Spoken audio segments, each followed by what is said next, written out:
निवेदन कर दूं कि इस पावन प्रांगण में आप सभी अविलंब पधार करके आज की पावन कथा श्रवण कर आप सभी पुण्य के भागी बने और हमारे इस कुसुम घर में जो सुंदर परीक्षित बनकर के बैठे हुए हैं, जो सुंदर जजमान हैं, पिछले साल भी थे, उन सभी ने बड़े प्रेम से बड़े भाव से उस पवन व्यास में पुष्प अर्पण करने के बाद व्यास जी महाराज को पुष्प से स्वागत, आचार्य महाराज, हमारे चाचा महाराज सभी का सुंदर पुष्प से स्वागत करते हुए फिर हमारे संगीत की टोली को भी उन सभी ने बड़ा सुंदर पुष्पों से स्वागत किया है। जब संगीत की स्वागत होती है तो माँ सरस्वती की कृपा हो जाती है, क्योंकि जो संगीत वाले होते हैं विशेष कृपा माँ सरस्वती की होती है। जब संगीत वालों को भी पुष्प से स्वागत किया जाता है तो माँ सरस्वती जो ज्ञानवर्धक बुद्धिदायिनी, उनके चरणों में सबका प्रणाम हो जाता है। इसलिए आइए बड़े प्रेम से बड़े भाव से भागवत महापुराण की इस पावन कथा का रसपान हम सभी करें। आप सभी कथा का रसपान कर रहे हैं हमारे पूजनीय व्यास जी महाराज पावन ग्राम रगजा शक्ति से परम श्रद्धेय पंडित मिथिलेश्वरानंद जी दुबे, जिनके मुखारबिंद से आप सभी भागवत महापुराण की कथा का रसपान कर रहे हैं। तो आइए आज की जो कथा है, तृतीय दिवस की कथा, इसमें हम सभी प्रवेश करें। हमारे पूजनीय व्यास जी महाराज से हम निवेदन करें कि अपने मुखारबिंद से, अपनी मधुर वाणी से आज की जो पावन कथा है हम सबको सुना करके धन्य करें, कृतार्थ करें। बोल बाके बिहारी लाल की जय, बोल सच्चे दरबार की जय। जय जय श्री राधे, जय जय श्री राधे, जय जय श्री राधे श्याम।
स्वस्ति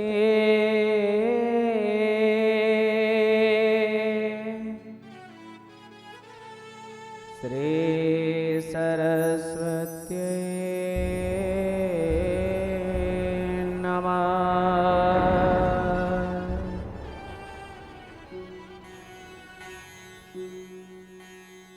श्री गुरुचरण कमले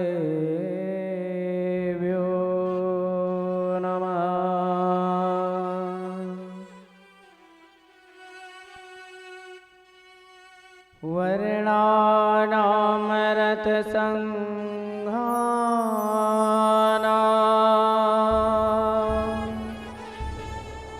रसानाम छन्दसामापि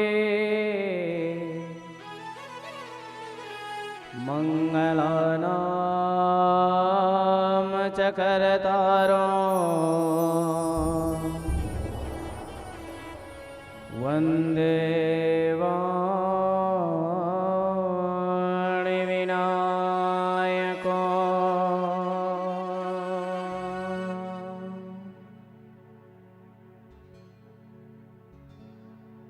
गुरुर्ब्रह्मा गुरुर्विष्णु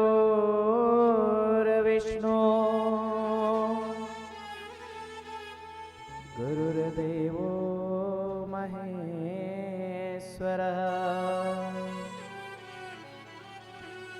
गुरुर्साक्षात् परं ब्रह्म तस्मै श्री गुरुवे नमः।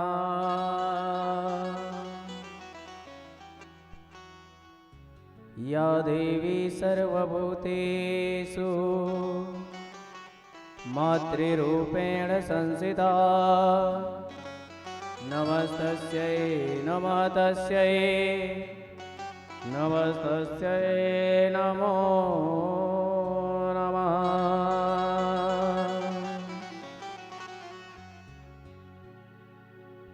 नारायणं नरं चैव नरोत्तमं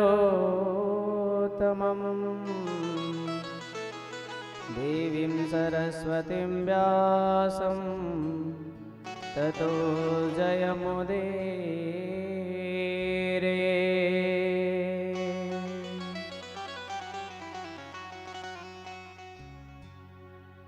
श्री राधा मेरे स्वामिनी मैं राधे तेरुदास जन्म जन्म मोह दीजियो श्री वृंदावनवास।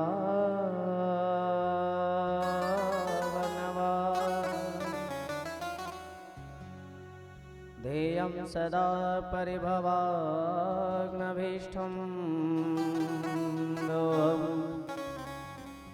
तीर्थास्पदं शिवविरिञ्चनुतं शरण्यम्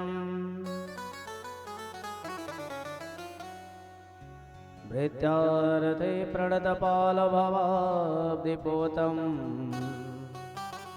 वन्दे महापुरुष ते चरणारविन्दम्।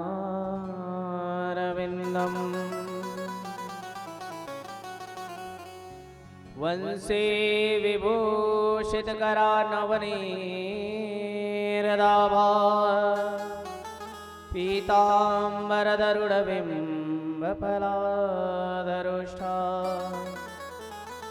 पूर्णेन्दुसुन्दरमुखादरविन्द्रनेत्रा कृष्णात् तदपरं किमपि तत्त्वमहं न जाने। वरसाने की राधिका नंदगांव का श्याम इनके चरणन में मैं करूं कोटि कोटि प्रणाम। श्री राधा साध्यं साधनं यस्य राधा मंत्रो राधा मंत्रदात्री च राधा सर्वं राधा जीवनं यस्य राधा राधा राधवाचिकिं तस्य राधा। न न भूख लगती है न प्यास लगती है, श्याम तेरे बिना ये जिंदगी बड़ी उदास लगती है। आइए हनुमंत विराजिए, कथा करहूँ मति अनुसार, प्रेम सहित दाते धरहूँ, पधारिए पवन पुत्र हनुमान। श्याम की महिमा अमित यते, वेद न पावे पार, मति अनुसार गावहूँ, कृपा करो सरकार, दया करो गोपाल।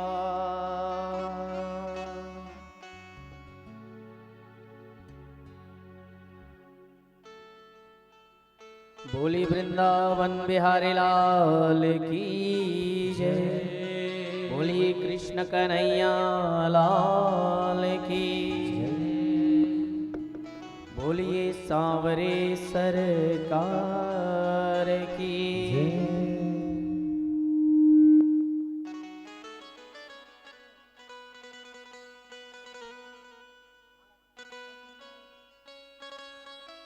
परम पूर्ण परमेश्वर रास रासेश्वर श्री कृष्णचंद्र की वांगमयी प्रतिमूर्ति आप और हम सबके हृदय में विराजमान श्री राधा रानी श्री बिहारी जी की चरणों में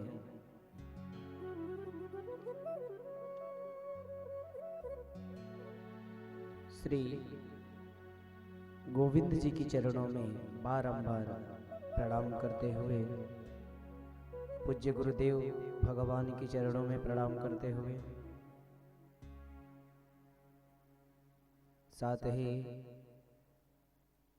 वेदिकाओं पर उपस्थित प्रतिष्ठित देवी देवता, ग्राम नगर के प्रतिष्ठित देवी देवता, इनकी चरणों में कोटि कोटि प्रणाम करते हुए और साथ ही समस्त भागवत अनुरागी जो हमारे परम पूजनीय मातृस्वरूपा लक्ष्मी स्वरूपा मातृशक्ति मेरी माँ, उपस्थित भागवत प्रेमी जन, पिता तुल्य बंधु बांधव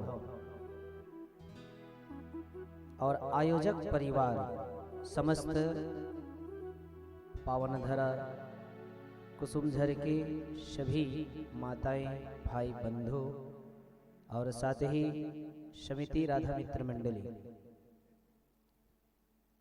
जो सुंदर इस दिव्य महा उत्सव का आनंद आज जो हम ले रहे हैं, ये सब ग्राम कुसुमझर की आशीर्वाद है। इस पावन मंगलमयी गाथा में प्रवेश करने से पूर्व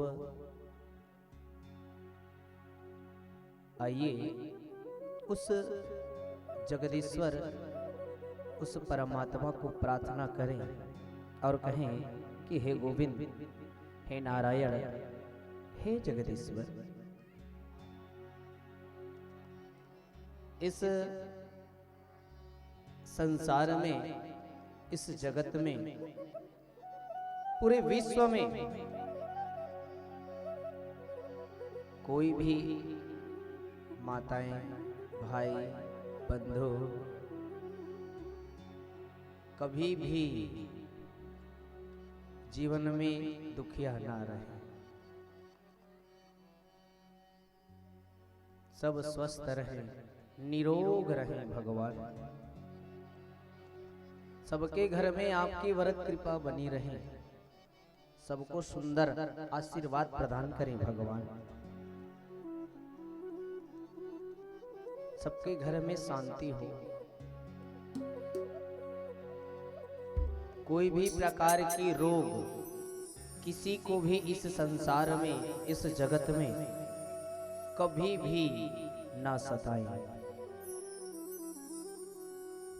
उस पूर्ण परमेश्वर, रास रासेश्वर, वही बिहारी जी को आइए हम पुकारते हैं बड़े भाव के साथ में कि गोविंद हमेशा हमारी रक्षा करना।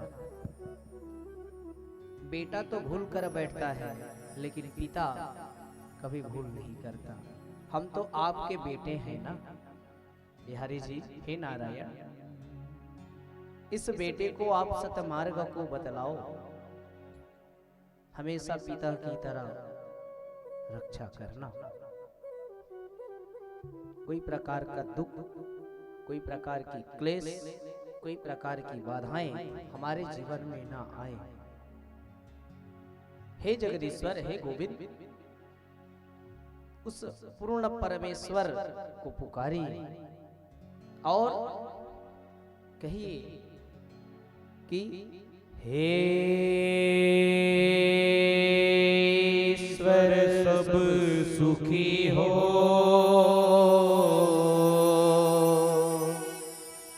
कोई न हो दुखारे, सब हो निरोग भगवान। धन धान्य के भंडारे, सब भद्र भाव से देखे, सतमार्ग के पथिक हो। दुखिया न कोई होवे, सृष्टि में प्राण धारे।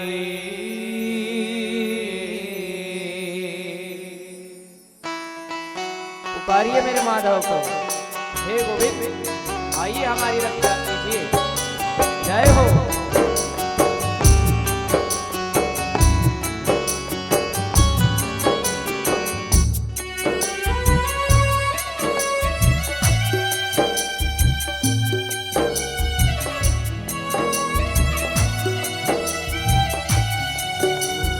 राधे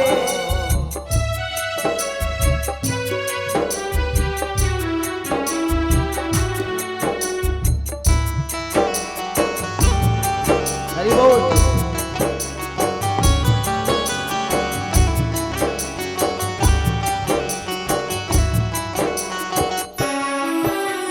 सुखी बसे संसार सब, दुखिया रहे न को।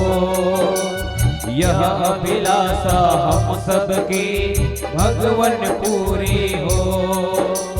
विद्या बुद्धि तेज बल सबके भीतर हो। दूध पूत धन धान्य से वंचित रहे न को।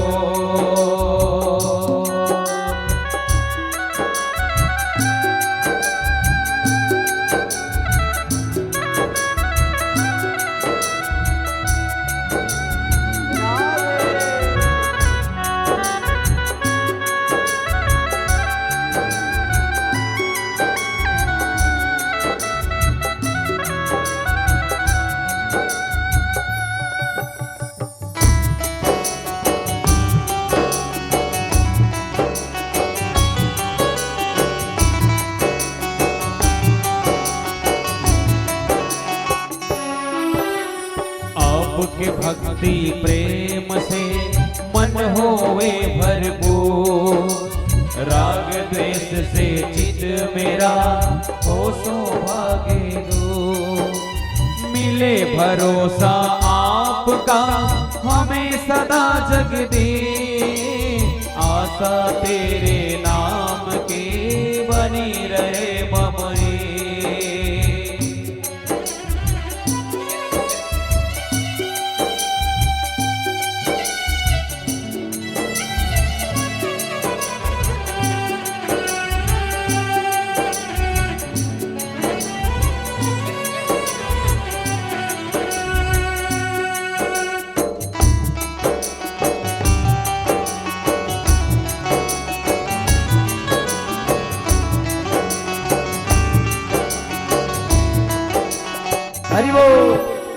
पाप से हमें बचाए करके दया दया, अपना भक्त बनाए सबको करो निहार। दिल में दया उदारता, मन में प्रेम अपार, हृदय में धीरज दीनता दे मेरे करता।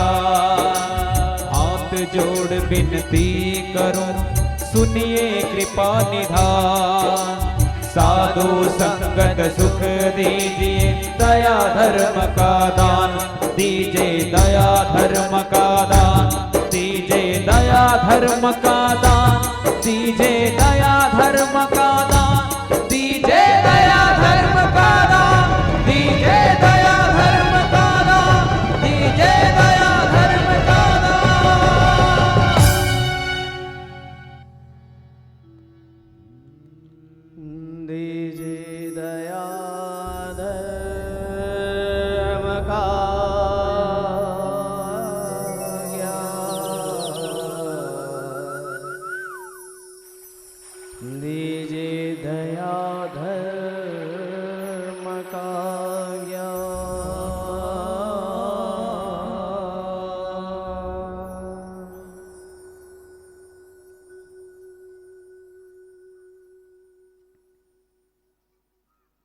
आइए उस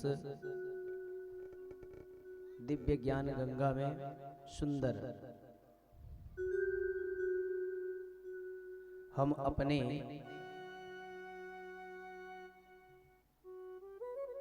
इस मन रूपी तन रूपी जो मानुष तन है, यह ध्यान इसमें लगाए, प्रभु की चरणों में लगा दे। परीक्षित की भांति जिस प्रकार गंगा के तट पर महाराज परीक्षित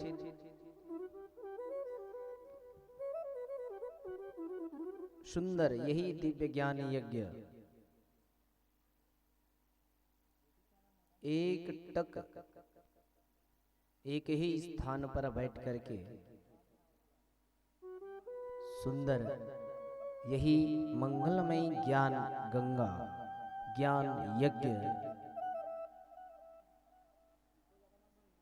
जिसमें गोता लगा रहे हैं परीक्षित के भांति, आइए हम भी इस ज्ञान गंगा में गोता लगाएं और उनसे पूर्व हम अपना मन को पवित्र कर लें, क्योंकि तन की शुद्धता हमने स्नान कर लिया, सुंदर डेटॉल लगा करके, है ना, नया वस्त्र भी धारण कर लिया, लेकिन यह मन चलायमान होता है और मन की इस जिह्वा की पवित्रता कब होगी? जब तक प्रभु का नाम हम अपने इस जिह्वा से नहीं लेंगे, और जिह्वा से नाम नहीं लेंगे तो मन में कहाँ प्रभु आएंगे फिर? तो इसी मुख से हम सब मिल करके अपने मन वाणी को पवित्र कर लें। तदुपरांत जैसे बिहारी की कृपा होगी, प्रभु का आशीर्वाद होगा, कथा में प्रवेश करेंगे और इस जिह्वा से वही पुकारेंगे प्रभु के नाम, हरि नाम संकीर्तन। देखिए, जब कीर्तन होती है तो यही संकीर्तन में हम सच्चे भाव से मन से तन से प्रभु का नाम लेते हैं तो यह जिह्वा मुख क्या हो जाती है? पवित्र हो जाती है। न जाने हमने इस मुख से किनको क्या बोल दिए जीवन में, कब कहां सुना दिए, वो भी क्या हो जाती है? जब प्रभु का नाम लेते हैं अपने जीवन में मुख से कहीं भी गलती कर भी लिए हैं तो प्रभु का नाम लेने से वह मुख, वह जिह्वा क्या हो जाती है? पवित्र हो जाती है।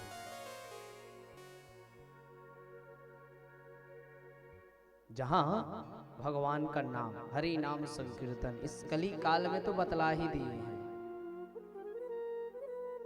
कि प्रभु का नाम ही सार है। और यह प्रभु का नाम सच्चे भाव से, सच्चे मन से स्मरण करना चाहिए।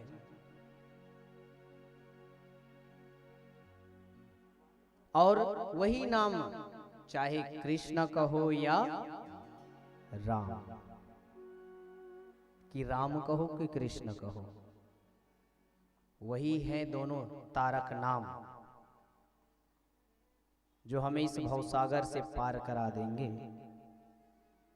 और इसी मन से तन से आइए हम भी पुकारें अपने मुख से, आप सब भी हमारा साथ देंगे।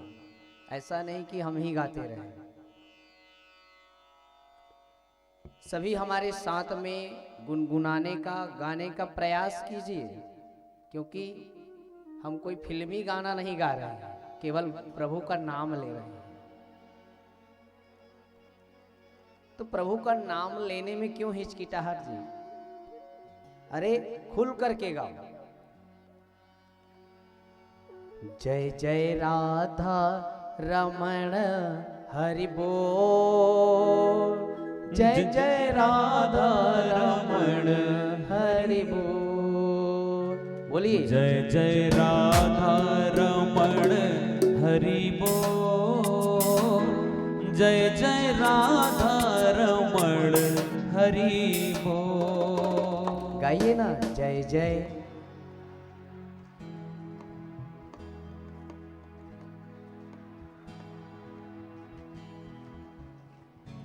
थोड़ा सा और प्रयास कीजिए एक साथ। जय जय राधा रमण हरि बोल, जय जय राधा रमण हरि बोल।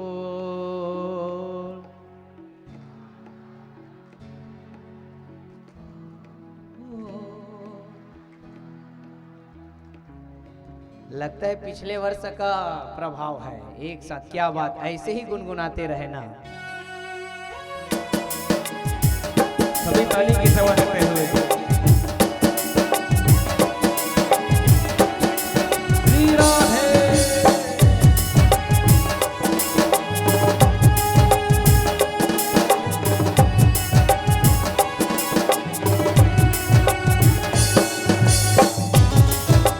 हरि बोल।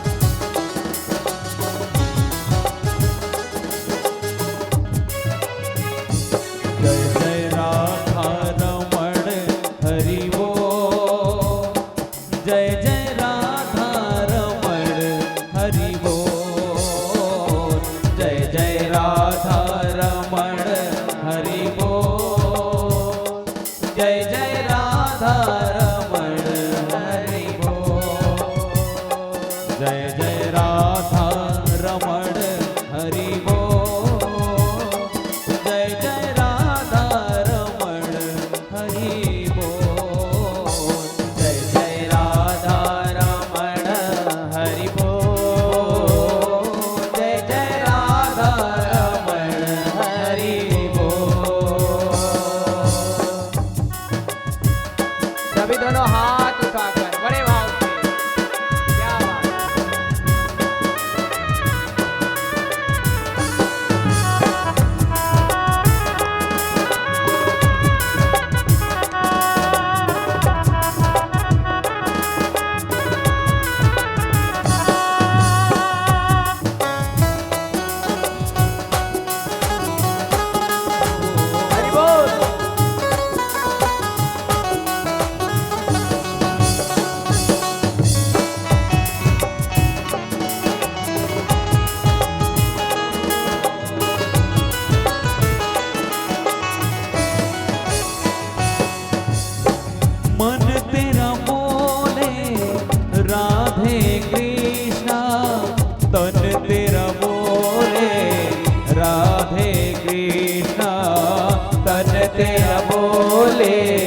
राधे कृष्णा। जीभ्या तेरा बोले राधे कृष्णा, मुख से निकले राधे कृष्णा, मुख से निकले राधे कृष्णा। जय जय राधा रमण हरि बोल, गाइए जय जय राधा रमण हरि बोल, जय जय राधा रमण हरि बोल, जय जय राधा रमण हरि बोल, जय जय राधा रमण हरि बोल, हरि बोल, जय जय राधा रमण हरि बोल, जय जय राधा रमण हरि बोल, जय जय राधा रमण हरि बोल।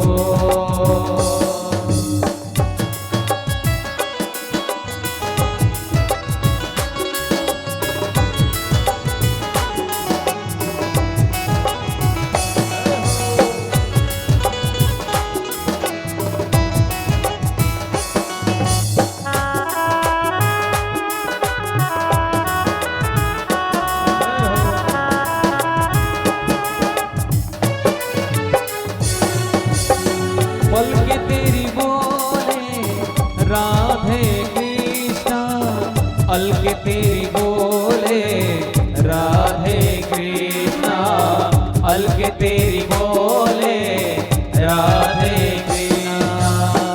आंखें तेरी बोले राधे कृष्णा, सांसें तेरी बोले राधे कृष्णा, श्वास तेरी बोले राधे कृष्णा। जय जय राधा रमण हरि बोल, हरि बोल, जय जय राधा रमण हरि बोल, जय जय राधा रमण हरि बोल, जय जय राधा रमण हरि बोल, जय जय राधा रमण हरि बोल, जय जय राधा रमण हरि बोल, जय जय राधा रमण हरि बोल, जय जय राधा रमण हरि बोल। मैं चाहूंगा इस संकीर्तन के अंतिम में सभी दोनों हाथ उठा लें और उस राधा रमण को याद कर लें। बड़े भाव से दोनों हाथ उठा के जय जय श्री राधे,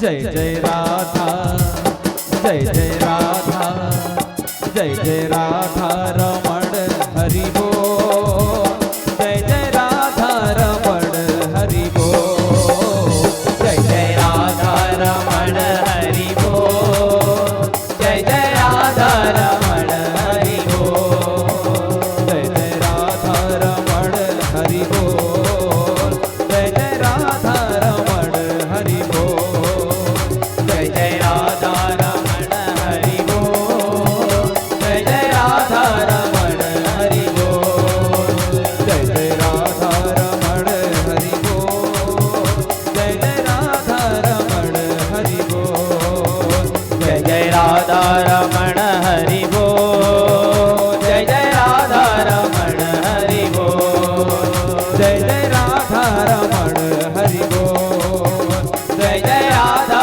रमण हरि बोल। जय जय श्री राधे, जय जय श्री राधे, जय जय श्री राधे श्याम। क्या बोलेंगे? ऐसे बोलोगे? अरे थोड़ा हृदय से बोल दो, राधे राधे। सुंदर पावन कथा, कल की कथा हमारी सुंदर कहाँ विश्राम हुआ था? क्यों घोटिया जी? ओ चंद्रा जी, आप इधर देखिए,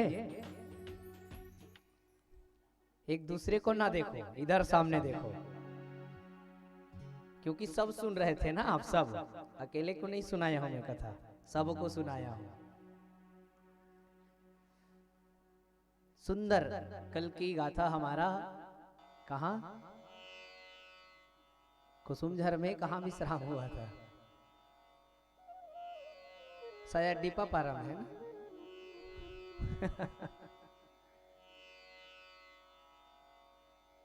जहां कपिल देव ने उपदेश दिया, कपिल है ना, कहां जाकर सम्मिलित हुए महाराज उपदेश दे करके। कपिल महाराज कहां गए अंत में, जहां मैं बतलाया कि आज भी वो परंपरा चलती है, हर संक्रांति में हम स्नान करने के लिए जाते हैं। हाँ, मकर संक्रांति का पर्व आता है तो कहां जाते हैं स्नान करने के लिए, कहां जाते हैं स्नान करने के लिए? अच्छा, महानदी में ना, गंगा महासागर में जाकर के वही कपिल भगवान जो अवतरित हुए थे कपिल के रूप में, जो उपदेश दिए, सुंदर बतलाया, समझाया, और यही कपिल की मां देवहूति जो ध्यान मग्न हो गई, और ध्यान मग्न होकर के वही कपिल नारायण महासागर में सम्मिलित हो गया। जहां हम सब वही पर्व मनाने के लिए, कपिल देव की पूजन करने के लिए आज भी संक्रांति पर्व आती है तो गंगा में जाते हैं, स्नान करते हैं, डुबकी लगाते हैं। पावन धारा, और यहीं पर महाराज तृतीय स्कंद विश्राम हुआ, और चतुर्थ स्कंद में महाराज यहीं प्रवेश किए, जहां सुखदेव बाबा कहते हैं कि ये परीक्षित चतुर्थ स्कंद में विसर्ग, जहां विसर्ग का अनुमोदन किया गया, जिसमें सुंदर मनोस्तु सतरूपायं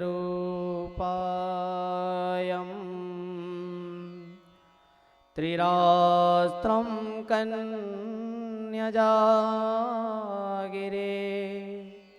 आकृति देवहूते स प्रासुतिरिते शवे श्रुता।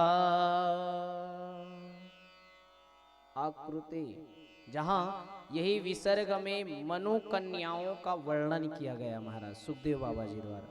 परीक्षित को बतलाया कि मनु महाराज की बड़ी बेटी हुई आकुति, जिनका आकुति का विवाह रुचि प्रजापति के साथ में वह पुत्रिका धर्म का पालन करते हुए आश्रय लेकर के यह साक्षात भगवान यज्ञ नारायण के साथ में विवाह संपन्न हुआ।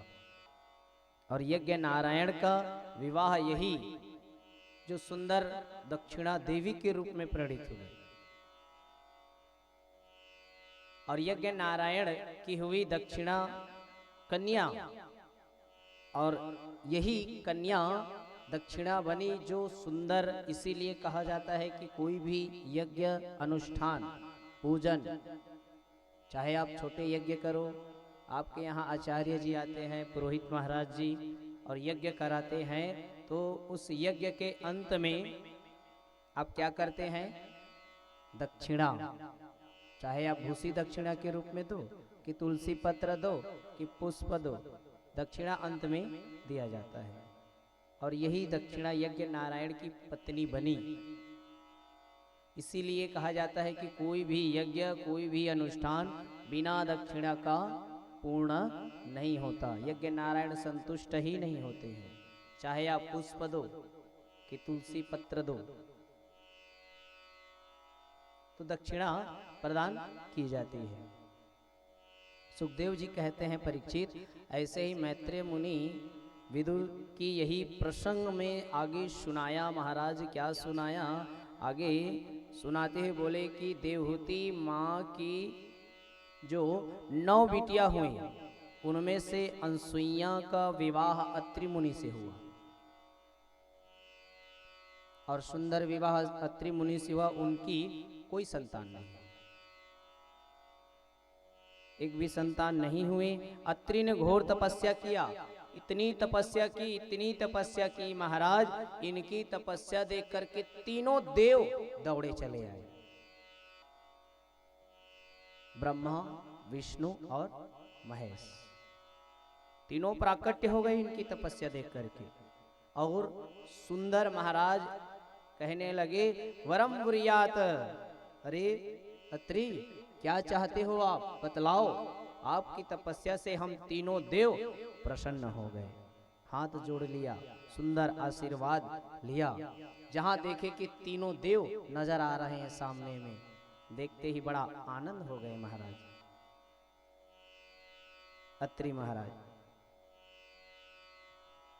अत्रि महाराज कहने लगे, महाराज मैं तो कामना यही थी कि संतान मुझे भी प्राप्त हो, यही कामना लेकर के मैंने इतनी तपस्या मैं करता रहा, घोर तपस्या की महाराज।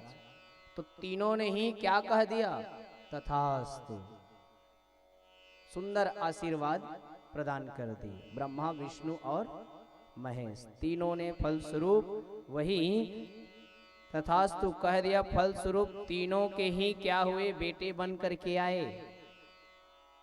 जहां ब्रह्मा के अंश में आया चंद्रमा,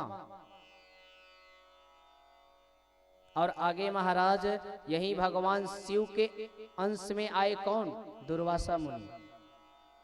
और भगवान नारायण के अंश में अनसुईया के गर्भ में साक्षात दत्तात्रेय महाराज जी आए, जिन्होंने अपने जीवन में क्या किया, 24 गुरुओं का अनुकरण किया।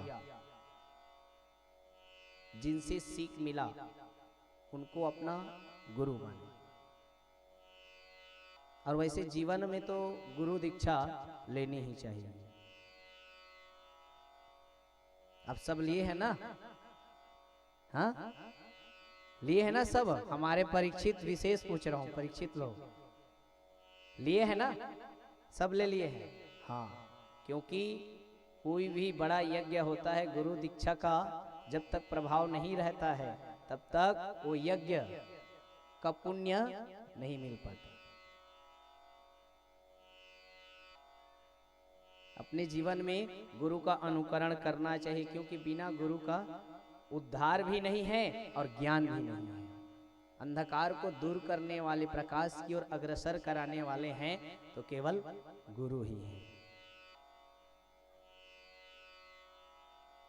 तो गुरु का उन्होंने दत्तात्रेय महाराज जी ने अनुकरण किया। और यही दत्तात्रेय महाराज साक्षात नारायण का ही अवतार माने गए हैं। बोलिए दत्तात्रेय महाराज की। जहां सुंदर बतलाए महाराज, सोमो अत्र भ्रू ब्राह्मणे सदत्तो विष्णु योग वितम्मा दुर्वास शंकरस्यो निबोध गिरिशः प्रजा। महाराज यही आगे कथा में बतलाया गया कि मनु महाराज की सबसे छोटी बेटी प्रासूति देवी बड़ा ही मनु महाराज प्रेम करते थे, क्योंकि सबसे छोटी बेटी थी, स्नेह करती थी। और यही प्रसूति देवी का विवाह दक्ष प्रजापति के साथ में हुआ। यही दक्ष प्रजापति से विवाह हुआ और प्रासूति की 16 बेटियां हुई।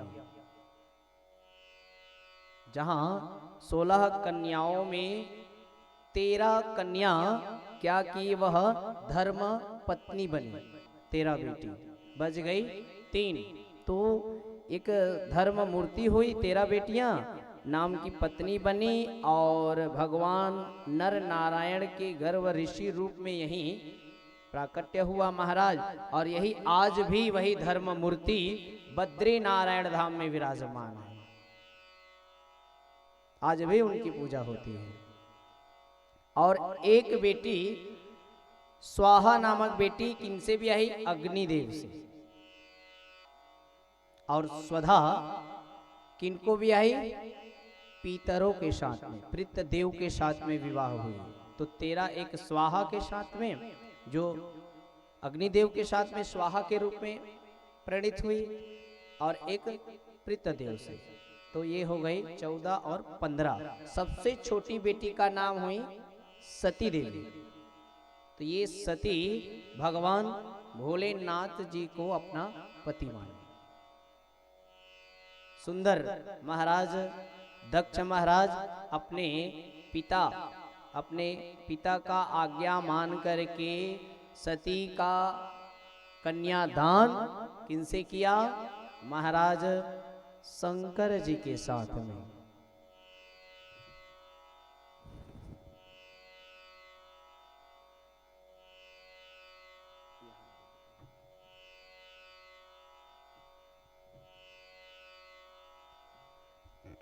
महाराज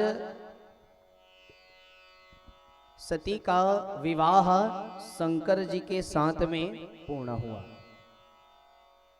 और शिव पत्नी सती की कोई संतान नहीं, एक भी संतान नहीं हुए, क्योंकि एक बार दक्ष भोलेनाथ का अपमान किया, जिसे देवी सती इसी अपमान को नहीं सहन कर पाई और ना सहन करते हुए माता सती ने अपना शरीर यज्ञ में क्या किया?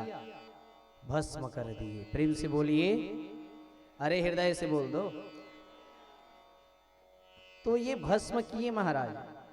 जहां यही विदुर महाराज जी चौंक करके आश्चर्य हुआ, इतनी बड़ी क्या अपमान हो गई कि सती को अपना देह त्याग करना पड़ा। आश्चर्य हुआ। भगवान भोलेनाथ तो ऐसे हैं कि सबसे निराले हैं। और शिव यानी कल्याण करने वाला। शिव का अर्थ वही होता है, कल्याण करना। और ऐसे भोले भाले शंकर, जिन्होंने ऐसा क्या अपमान कर दिया, दक्ष प्रजापति का ऐसा क्या अपमान किया जिसके कारण सती को अपना प्राण ही त्याग करना पड़ा। आश्चर्य हुआ। ये तो करुणा अवतार है, दया की मूर्ति है भोलेनाथ, जिनके फल स्वरूप माता सती को अपना प्राण त्याग करना पड़ा। थोड़ा विस्तार से बतलाइए महाराज। तो यहां सुखदेव बाबा परीक्षित तो कहते हैं, परीक्षित सुन, ऐसी घटना घटी जिसके कारण सती को त्याग करना पड़ा, क्योंकि सती के पति शिव हैं। सती के पति शिव हैं और अपने पति का जहां अपमान हो तो वहां पत्नी सहन नहीं कर पाएगी, क्योंकि पति पत्नी का जो संबंध होता है, रिश्ता होता है, ये साक्षात नारायण और लक्ष्मी स्वरूप है। तो माता सती अपने पति की अपमान की घूंट को पी करके, महाराज क्या हुआ कि यहां एक बार पितामह ब्रह्म अपने पुत्र दक्ष प्रजापति को सुंदर राजा घोषित कर दिया।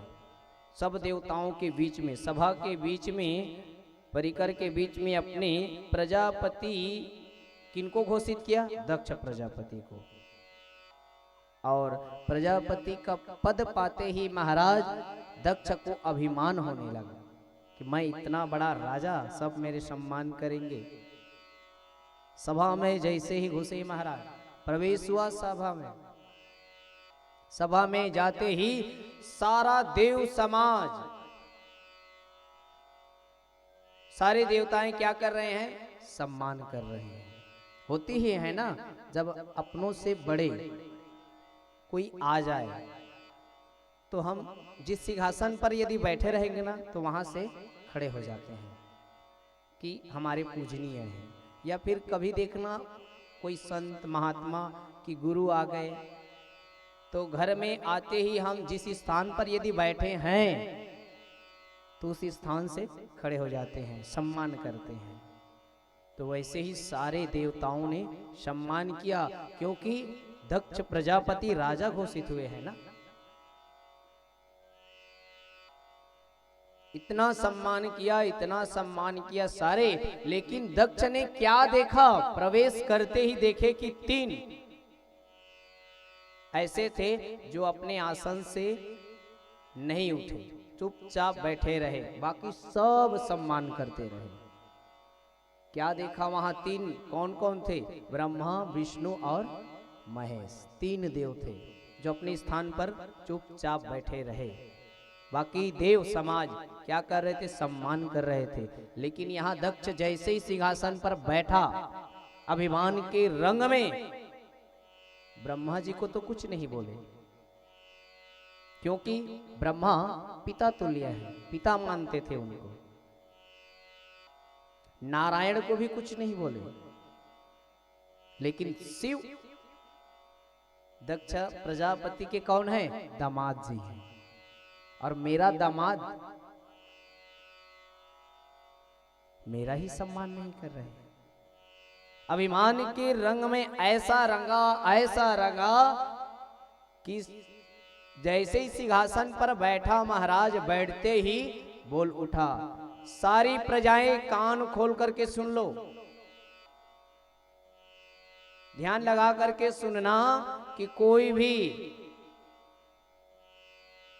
महाराज इस सभा में ऐसे असभ्य व्यक्ति हमारे सभा में शोभायमान नहीं है। जो असभ्य हैं वो यहां से चले जाए।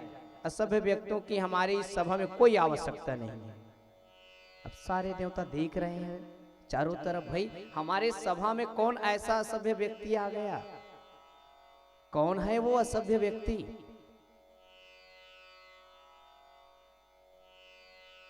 सारे देव समाज देख रहे हैं, इंद्र, ब्रह्मा, जहां अभिमान के रंग में सारे चारों ओर दृष्टि पड़ी, और अचानक दृष्टि पड़ी वहीं 3 लोगों पर, जहां दक्ष प्रजापति देख रहे हैं। और ब्रह्मा को तो यहाँ कुछ नहीं बताए, कुछ भी नहीं बोले, विष्णु को भी नहीं बोले महाराज। और वही असभ्य व्यक्ति इतना, मेरा दामाद होकर के ये शंकर आप लोगों को दिखाई नहीं देता है? वो भी मेरा दामाद है, मेरा ही सम्मान नहीं किया, ना रहने का ठिकाना है, ना कपड़ा पहनने का भी ढंग नहीं है। देखो कहा मृगछाला लगाए हुए, धोनी लमाए हुए, कैलाश में रहना भूत प्रेत के साथ में, ये असभ्य नहीं तो और क्या है? कोई सभ्यता है इसमें? न तो कोई साफ सफाई है इसमें, किसी प्रकार की सफाई भी नजर नहीं आ रही है, भस्म धारण किए हुए। ऐसे असभ्य व्यक्ति मेरे सभा में कोई आवश्यकता नहीं है।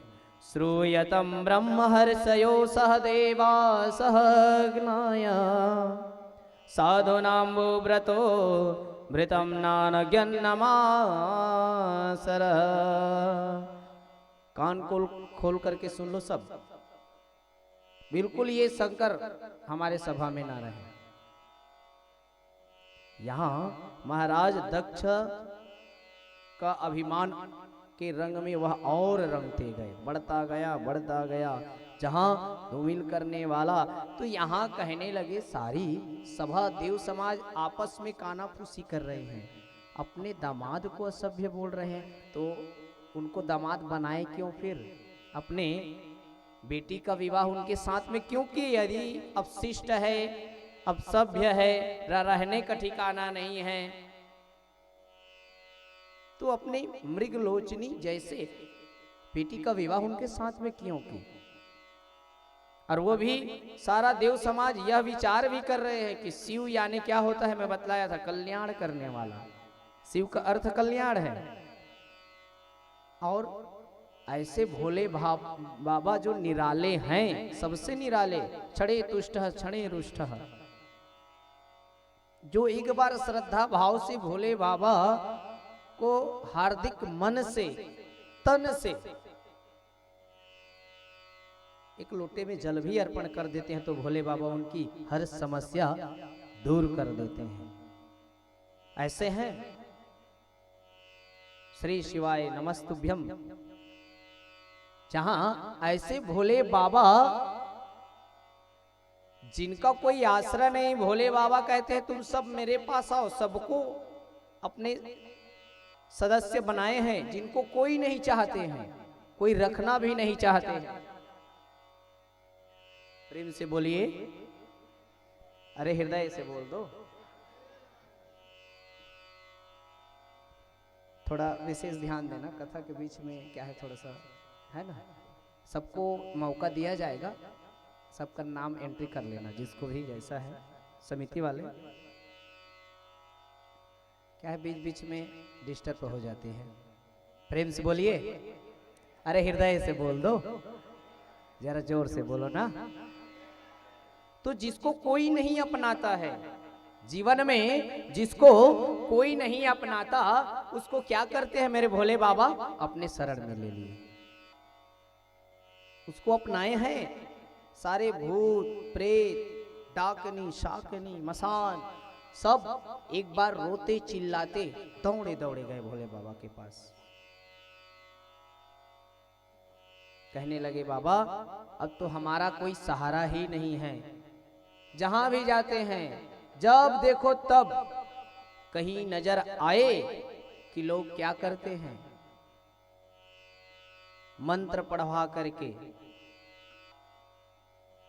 जमीन में गाड़ देते हैं।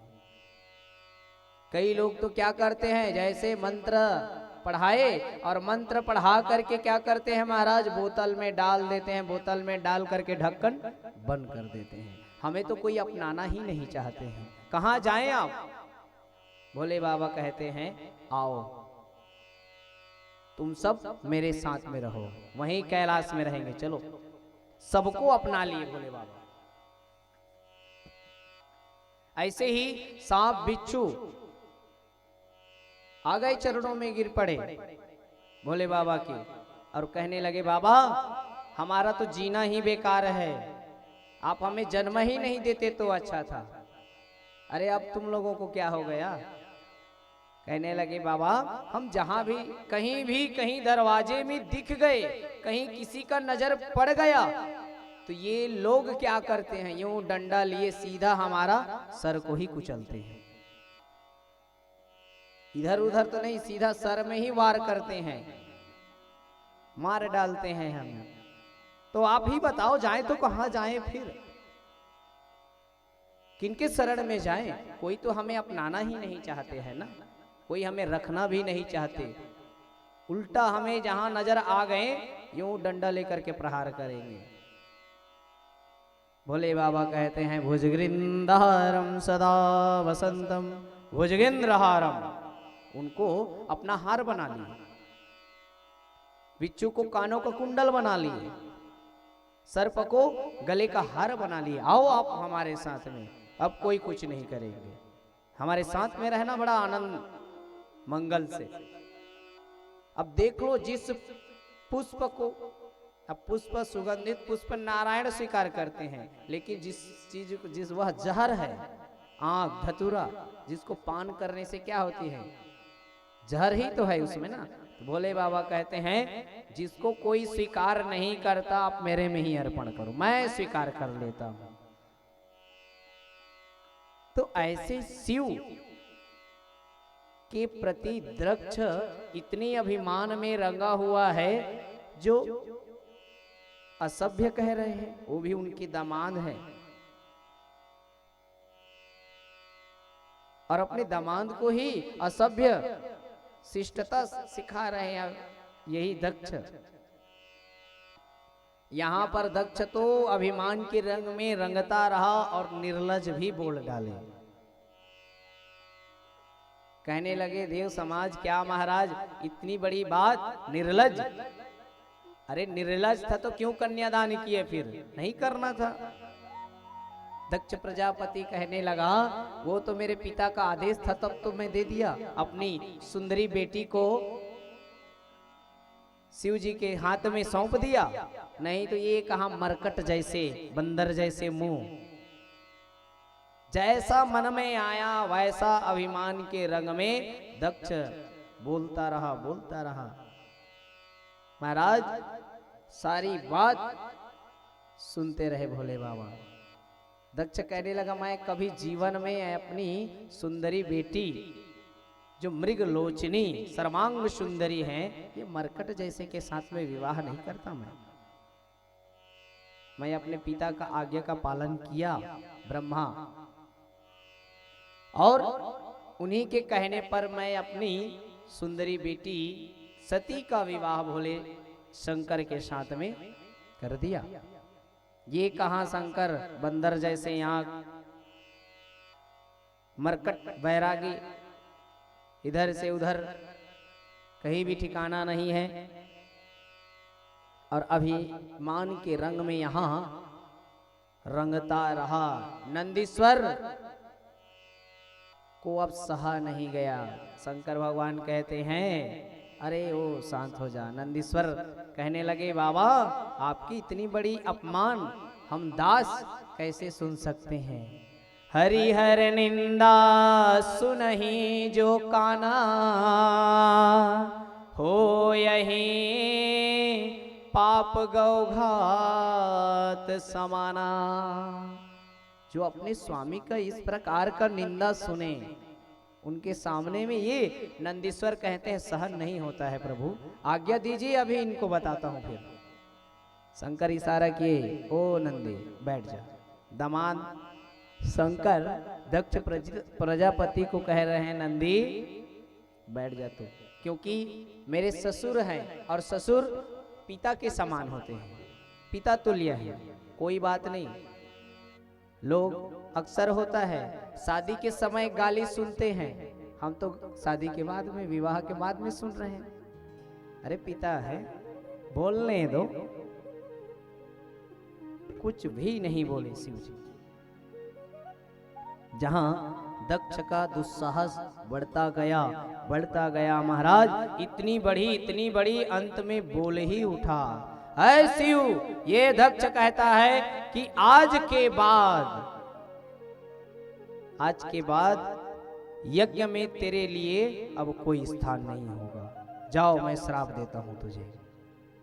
और क्या अब तो नंदी महाराज को सहन नहीं हुआ, खड़ा हो चुका, बोलने लगा ऐ दक्ष अभिमान के रंग में तू क्या रंगता है, मैं भी श्राप देता हूं। जहां क्या हुआ कहने लगे, यहां नंदी को रहा नहीं गया, तेरे सर में बकरे, तेरे धड़ में बकरे का सर लग जाए।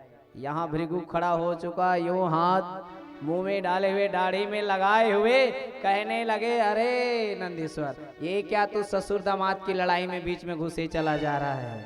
मैं भी श्राप देता हूं, तुम जितने भी शिवगढ़ हो सब पाखंडी हो जाओ। अब यहाँ शिवगढ़ तो आपस में भड़क गए और कहने लगे ये ब्राह्मण हमें पाखंडी कहते हैं, हम भी श्राप देते हैं कि ये ब्राह्मण भिखमंगा बन जाए। श्रापा श्रापी राम राम सर्वभक्षाय द्विजिताय। भोलेनाथ कहा राम राम, ये सभा स्वागत की है कि श्रापा श्रापी की है। भोले बाबा को लगा अब यहाँ रहना उचित नहीं है, वो निकल पड़े कैलाश पर्वत में।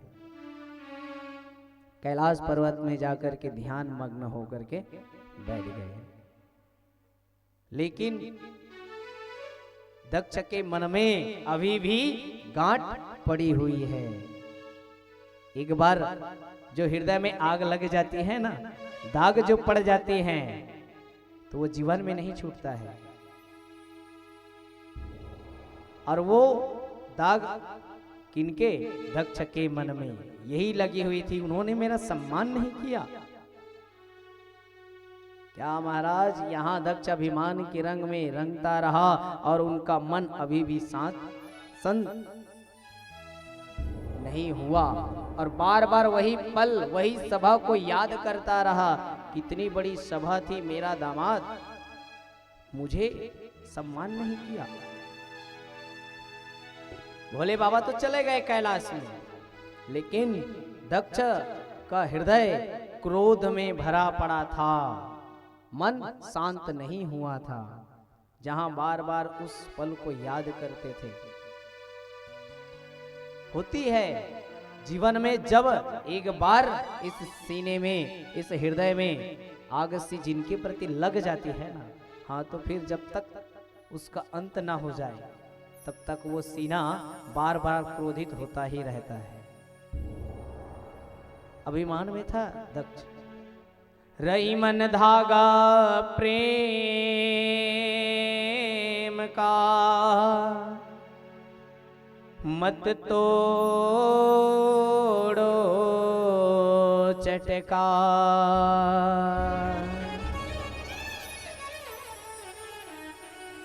टूटे से फिर ना जुड़े, जुड़े गांठ पड़ जा। एक बार जब धागा टूट जाता है ना प्यारे, आप कितना भी जोड़ने का प्रयास कीजिए, वो गांठ सी लग ही जाती है। और वही गांठ दक्ष के हृदय में लगा हुआ था। कितना भी जोड़ने का प्रयास कीजिए, वो गट्ठी नजर आ ही जाती है। और यही हुआ, दक्ष के हृदय में यही गांठ लगी हुई थी और वह अभिमान के रंग में रंगा हुआ था। जहां दक्ष ने अब की बार बड़ा दिव्य यज्ञ का आयोजन किया। इतनी बड़ी यज्ञ का आयोजन किया जिसमें सारे देव समाज, सारे देवताओं को निमंत्रण दिया। लेकिन कैलाश में शिव जी के पास कोई पत्रिका, न कोई चिट्ठी, न कोई संदेश, कोई प्रकार का निमंत्रण नहीं दिया गया। हरिद्वार कनखल में इतना बड़ा दिव्य यज्ञ हुआ, सबको निमंत्रण दिए। ब्रह्मा, विष्णु, देव, इंद्र, वरुण, सबको बुलाए हैं महाराज, लेकिन शिव को निमंत्रण नहीं दिया। और उस यज्ञ में दक्ष का सख्त आदेश था कि कोई भी शिव परिवार से संबंध रखेगा या उससे नाता जोड़ेगा तो मेरे यज्ञ में उनके लिए भी कोई जगह नहीं रहेगा। सख्त आदेश कर दिए थे महाराज। इधर प्रातः काल वहीं कैलाश पर्वत के ऊपर से वहीं उड़न खटोले प्रातः ही उड़े जा रहे हैं। कहाँ? हरिद्वार की ओर, जहां सती प्रातः ही ये गड़गड़ाहट आवाज सुन रही है, मन में विचार कर रही है।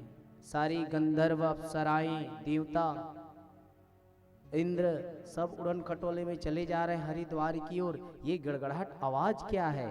सब कहाँ जा रहे हैं? मानो अभी ये कुंभ मेला अभी तो हो गया और इधर क्या हो रहे हैं? जहां अप्सराओं से मुलाकात हुई सती की, और होती ही है, दो के लड़ाई में तीसरा ही फायदा लेते हैं। प्रेम से बोलिए, होती है ना? वैसे ही हुआ, अप्सराएं मजा ले रही हैं।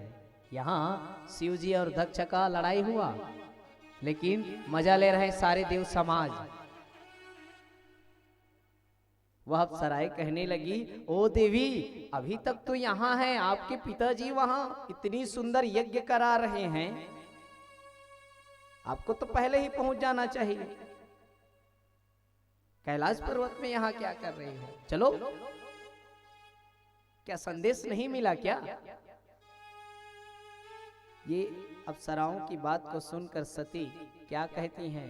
नहीं नहीं, संदेश कैसे नहीं देंगे, मैं तो उनकी प्यारी बिटिया हूं ना, सबसे छोटी दुलारी बिटिया, और मुझे संदेश न दे मेरे पिताजी। हाँ, संदेश दिए होंगे जरूर, लेकिन कभी कभी होती है ये डाकिया पत्रिका को लेट में ही लाते हैं, आया ही होगा। चलो चलो, मैं भी तैयार होती हूँ। अप्सराएं निकल पड़ी। इधर सती आई, जहां विचार ध्यान लगा रही, अब मैं अपने स्वामी को मनाऊं तो कैसे मनाऊं, किस प्रकार से मनाऊं?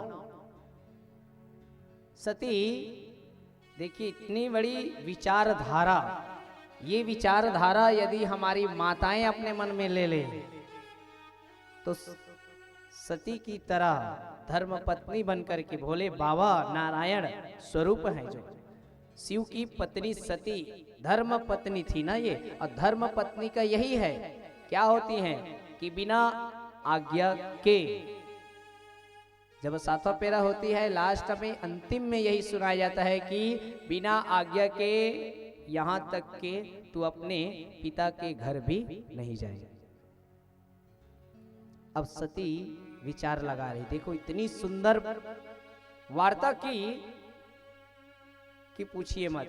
अक्सर होती है कि यदि मायके में कोई यज्ञ करा रहे हैं, चाहे छोटा सा कार्यक्रम क्यों ना हो, छोटी सी पूजा क्यों ना हो, और यदि मायके से निमंत्रण आ गया तो ससुराल में फिर चाहे महाभारत क्यों ना हो जाए, माताएं पहले से तैयार ही रहेंगी। जाना छे, जाना जरूरी है, आप जाओ कि ना जाओ, है कि नहीं। इधर घर में ससुराल में चाहे आग लग जाए, मायके की यदि कुछ भी संदेश आ जाए, भले ही दूर के रिश्ते में शादी होगी कि छठी का कार्यक्रम रहेगा, लेकिन मायके की जब बात आ जाती है तो हमारी माताएं की सीने तो यूं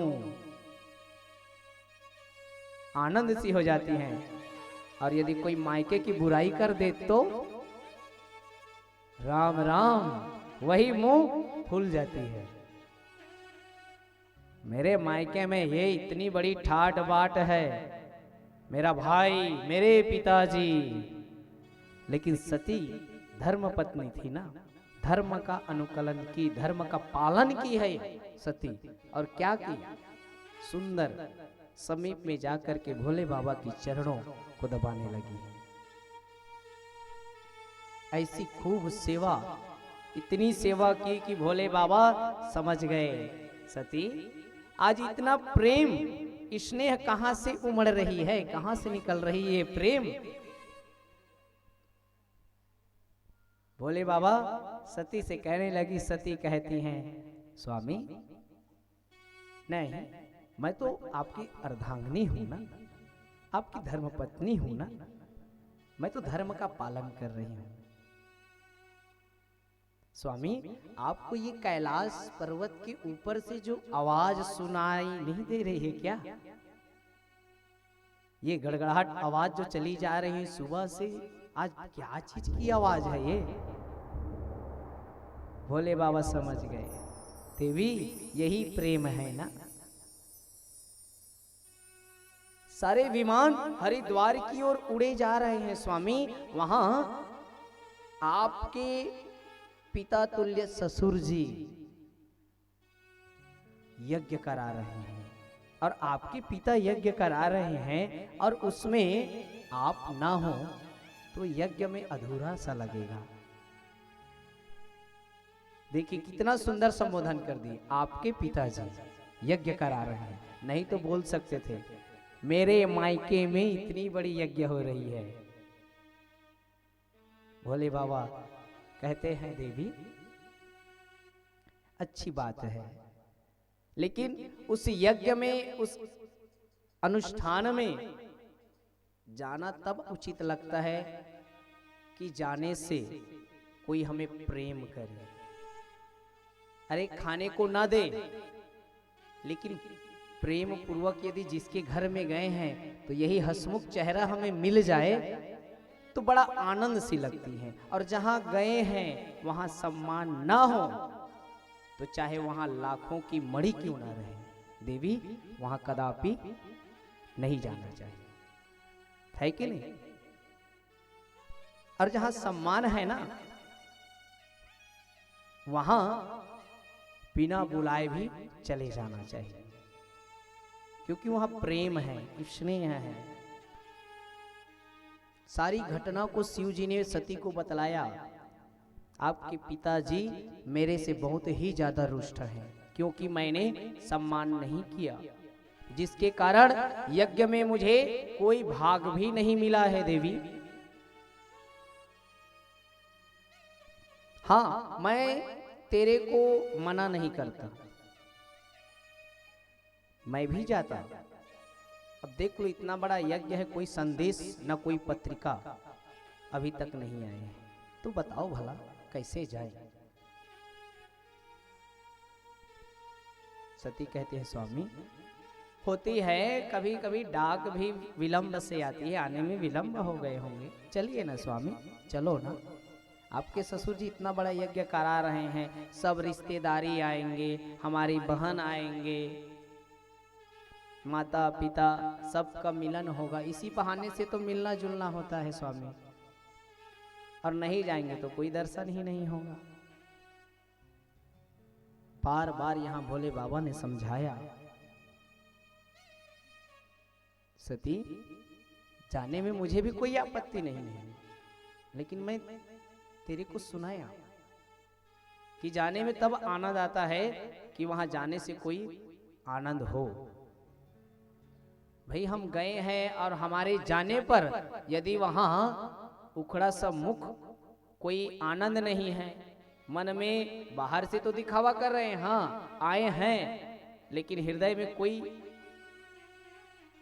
उत्सुकता ना कोई जागरूकता नहीं है, तो वहां जाने में आनंद नहीं है। देवी एक काम करो, तुम भी मत जाओ, लेकिन बेटी है और पिताजी के घर कार्यक्रम है तो मन तो लगे ही रहेगी, चाहे पिता सम्मान करे ना करें। बार बार समझाया, भोले बाबा कहते हैं देवी बिल्कुल ना जाओ, हमारा हृदय चाहे वहां सोना क्यों ना बरस जाए, आपको तो नहीं ही जाना चाहिए, हम भी नहीं जाते हैं, यही रहिए आनंद लेंगे। बार बार समझाया, बतलाया, आवत ही हर से नहीं नयनन नहीं सने,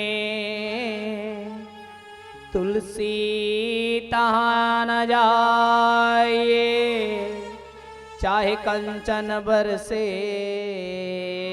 हमें। देवी ना जाइए,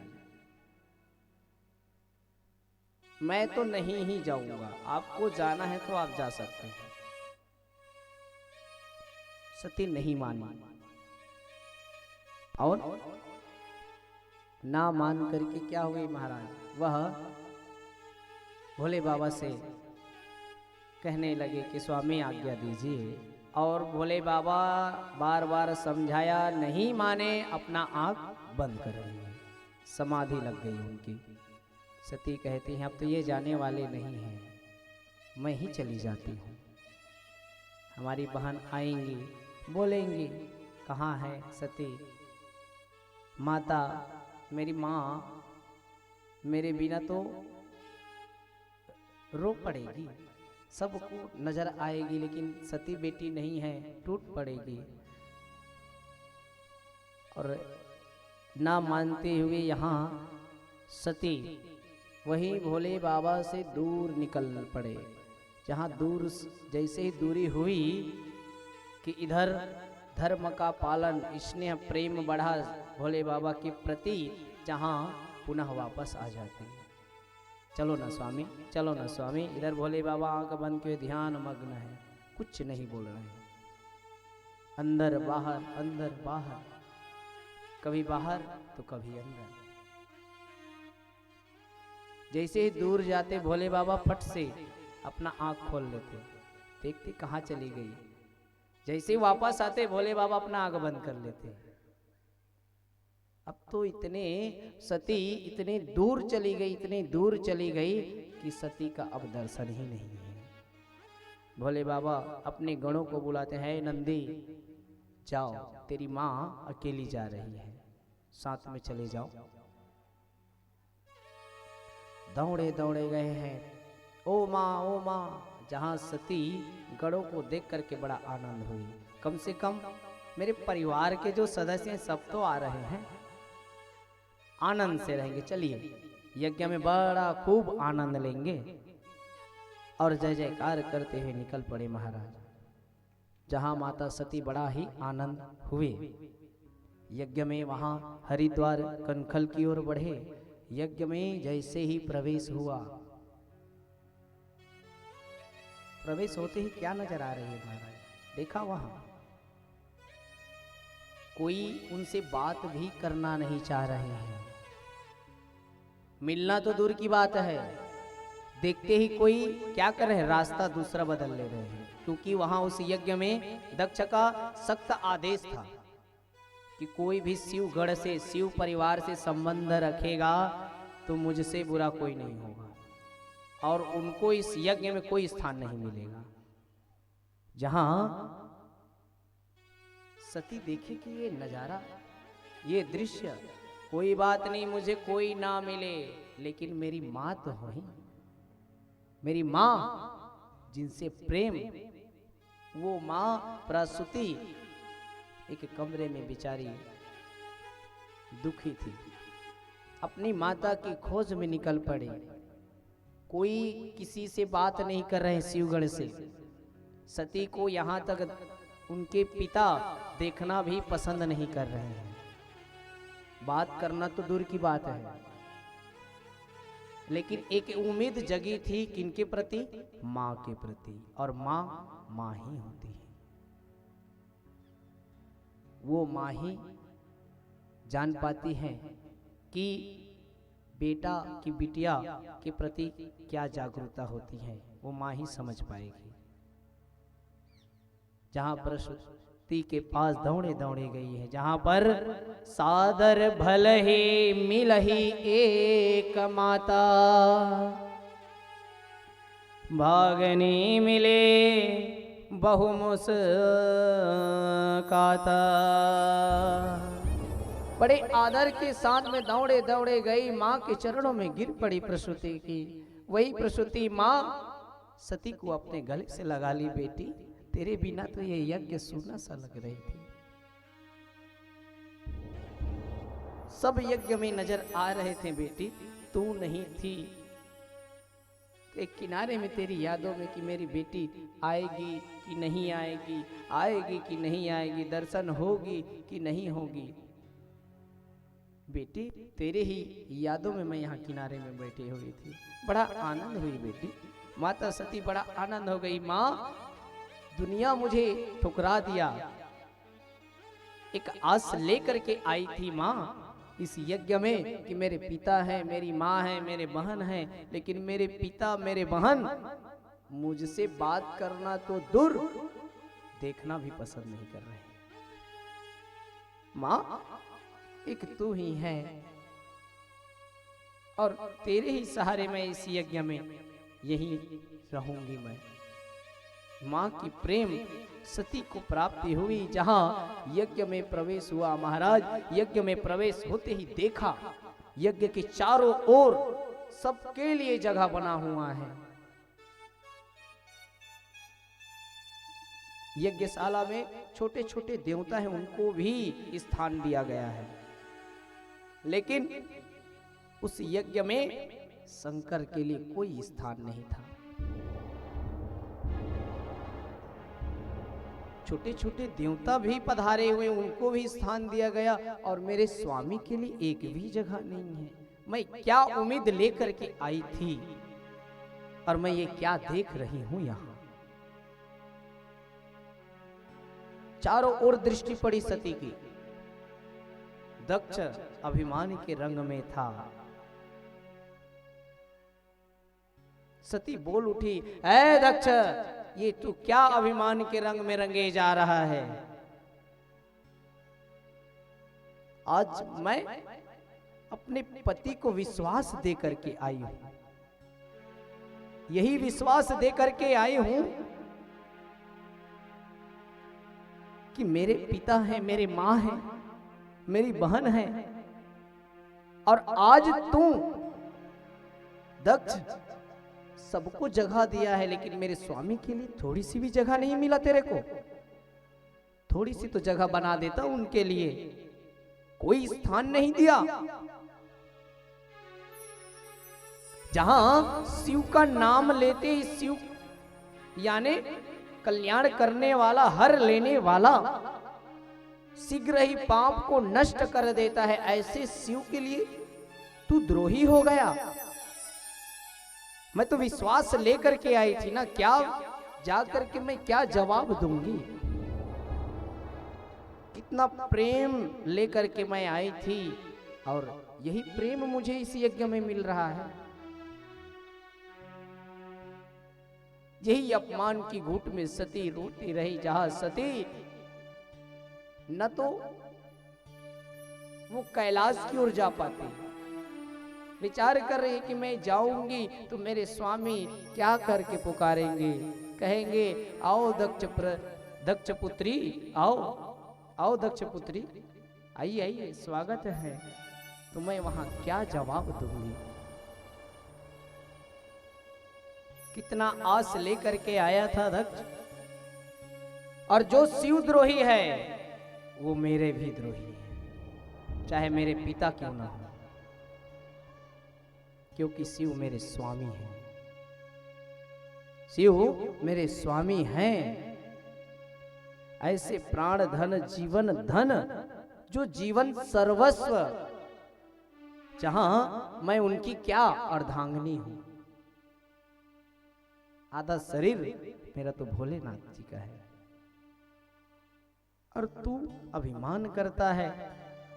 और यदि ये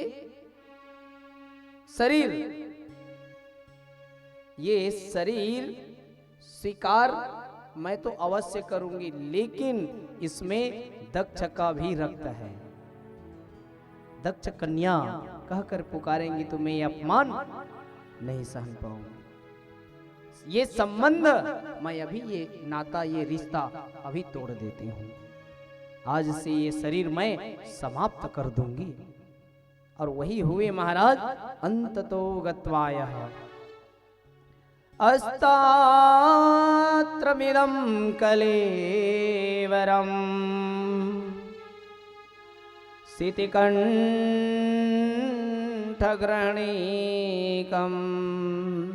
ऐ दक्ष, मेरा शरीर तेरे से उत्पन्न हुआ है ना, ये मेरा शरीर तेरे से उत्पन्न हुआ है, मैं अब इसे धारण नहीं करूंगी। इतना कह करके माता भवानी उसी यज्ञशाला में, जहां यज्ञ बना हुआ था, उसी यज्ञ कुंड में जाकर के अपने शरीर को त्याग कर दी। हाहाकार मच गया, मारो काटो, सारे शिवगण टूट पड़े हैं महाराज। ये तो अनर्थ हो गया, अनर्थ हो गया। ये क्या हो गए कि माँ अब तो अपने शरीर को ही त्याग दी। यूं ही टूट पड़े महाराज, जहां भृगु मंत्र के सहारे से सारे शिवगणों को भगाने लगे। और पहले का मीडिया कौन थे? नारद। ये नारायण नारायण करते करते महाराज कैलाश पर्वत पे पहुंच गए। भोले बाबा को ये सारी समाचार सुना रहे, महाराज अनर्थ हो गया, अनर्थ हो गया। अरे क्या हुआ? शिव अपना देह भस्म कर दी, जहां शिव पत्नी सती अपना देह त्याग कर दी। और क्या, फिर बाबा जो समाधि लगाए बैठे थे, अपना नेत्र खोले और जटा घुमाया। यही जटाएं इस धरातल पर यूं ही पटकी, ऐसा जकड़ा जिससे महाराज वीरम ते भद्रम मायः, यहाँ वीरभद्र प्राकट्य हुए हैं। जैसे ही जटा उखाड़ करके धरातल पर पटका तो शिव का प्रथम रूप स्वरूप वीरम ते भद्रम, वीरभद्र प्राकट्य हुआ। दिव्य पुरुष कहने लगे, जाओ यज्ञ को पूरा सर्वनाश कर दो। आज ये दक्ष बचता था तो केवल सती के नाम से ही बचता था। अब आज के बाद कोई रिश्ता नहीं, ना कोई संबंध नहीं। जाओ तुम उस यज्ञ का सर्वनाश कर दो। वही वीरम ते भद्रम, वीरभद्र स्वरूप दिव्य पुरुष, जहां महाराज आंधी की तरह दौड़ पड़े हैं, जैसा तूफान। मानो इधर से भृगु सारे शिवगणों को मंत्र के सहारे से भगाए जा रहे थे, सारे दौड़े दौड़े कैलाश की ओर बढ़ रहे थे। जहां वही तूफान देखा, तेज हवाएं, धूल, देखते ही महाराज मानो ऐसा प्रतीत हो रहा है कि शिवगण भी डरने लगे कि ये क्या सामने से इतनी तेज हवाओं के साथ चली आ रही हैं। देखे वीरम ते भद्रम, वीरभद्र स्वरूप शिव ही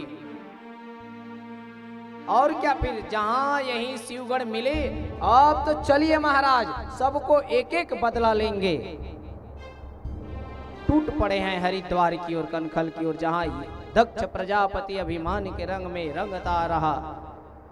भृगु आनंद है। और क्या महाराज यज्ञशाला में गए, जहां त्राहिमाम त्राहिमाम पूरा यज्ञशाला सर्वनाश, एक एक सबको बंदी बना लिया गया। सबको बंदी बना करके यहाँ महाराज क्या कर रहे थे, जहां पर देखा भृगु मुनि क्या कर रहा था, अपना हाथ यूं ही दाढ़ी में लिए हंस रहा था। महाराज ये मजा ही ले रहा था सभा में। यही तो था जिन्होंने हमें पाखंडी कहा ना।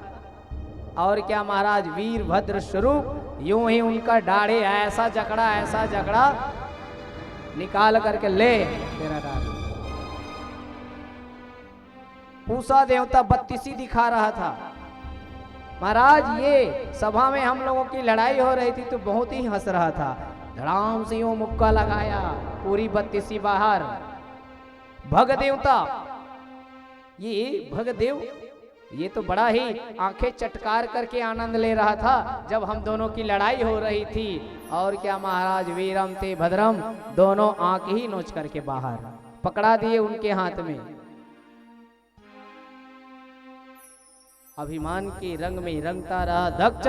और क्या कहीं भी विलंब नहीं किए महाराज, और विलंब ना करते हुए यही दक्ष का सर धड़ से अलग कर दिया। जो वही सर उसी अग्नि में जाकर के समाहित हो गया, भस्म हो गया, धड़ पड़ा हुआ है। सारे देव समाज वहां से पलायन, राम राम, यदि हम यहाँ रहे तो हमारा भी कल्याण हो जाएगा। सारे शिवगण क्रोधित में हैं, सब पलायन महाराज दौड़े दौड़े गए कहाँ, ब्रह्मलोक में ब्रह्मा जी के पास जाकर के प्रार्थना कर रहे हैं। त्राहिमाम त्राहिमाम, महाराज रक्षा कीजिए तो अनर्थ हो गया। शरण में आए हैं, अपनी अपनी दुर्दशा को सब देवता सुना रहे हैं। सुनाने लगे महाराज ब्रह्मा कहते हैं, ब्रह्मा जी तुमको बड़ा हंसी आई। अरे देवताओं तुम लोगों को समझदारी है कि नहीं? इतना बड़ा यज्ञ हुआ, सबको निमंत्रण दिया गया था, मुझे भी निमंत्रण मिले थे, लेकिन आप तुम सबको ये पता होना चाहिए कि उस यज्ञ में हम तीनों देवों का कोई हम लोगों का स्थान था। तो इस स्थान में ब्रह्मा कहने लगा मैं गया क्या वहां, निमंत्रण देने के बाद भी नहीं गया। तो समझना चाहिए ना आप लोगों को। यूं होशियार बरोबर दौड़े चले गए, बिना विचारे सो करे सो पासे पछताए। कोई भी विचारधारा तो करनी चाहिए, विचार धारण करना चाहिए।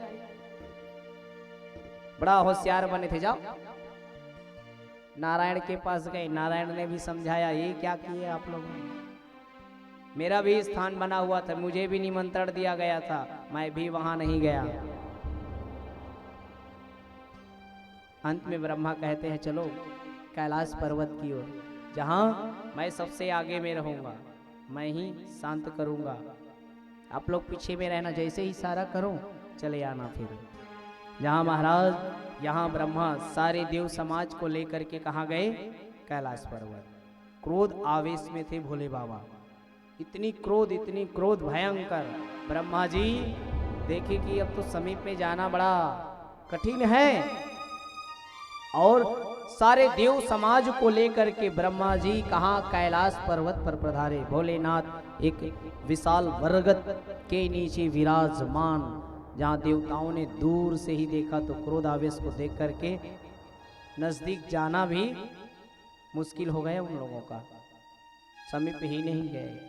ब्रह्मा जा पड़े, हर हर शंभो। जहाँ कैलाश में भोले बाबा देखे ब्रह्मा का दिव्य स्वागत किए हैं महाराज। यूं ही स्वागत किया, देखते ही भोलेनाथ खड़े हो गए और ब्रह्मा जी को आदर पूर्वक आसन दिया और प्रणाम किया। प्रणाम कैसे किया?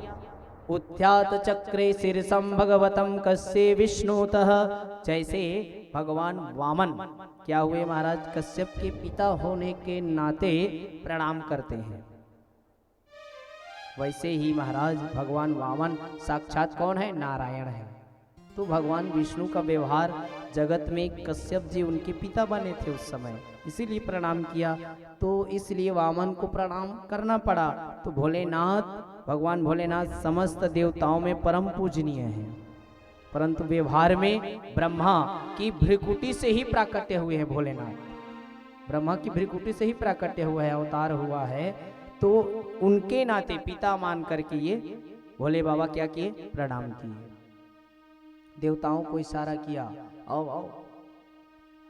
सबसे पहले महाराज भृगु चरणों में गिर पड़ा, भोले बाबा क्षमा कीजिए, त्राहि माम, बार बार प्रार्थना करने लगे।